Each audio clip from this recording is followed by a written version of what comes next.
It's a volatile time in the market, so it's only right that I'm bringing to you the full and complete guide volatility analysis. So if you're doing scanners and you're scanning for volatility, it's going to be super helpful. And also if you're trading options, it's going to highlight issues that have high volatility. So if you're selling premium, it's going to be great for you. I have our equity volatility analysis up here. First thing, we import our modules. We're going to assign a ticker here, and then we're going to make a Yahoo data request. We have the log returns here. Next, we're going to calculate an adjustment ratio, and then we can adjust our open, high, low prices. Next, we have our normalized candle heights. So the size of the candle is going to be a measure of how volatile. Okay, next, min-max range in points, no problem there. And then we have a calculation here for points off of all-time high. So we take the all-time high, you subtract out the adjusted close price. Now, if you want to calculate that for percentages, you just divide that value by your adjusted all-time high price. And then that's the first one that we have a chart for. Okay, next we have a rolling high and low range. We have the range over price. So when we subtract the low from the high, we have a range, but we need to adjust that for the current market price. So it's a percentage. Now, next we have the log return Z-scores, a nice chart here.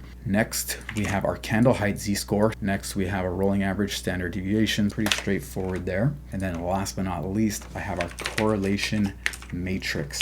Good job holding on. Hopefully your brain is spinning. There's a lot of applications that you can use all of these.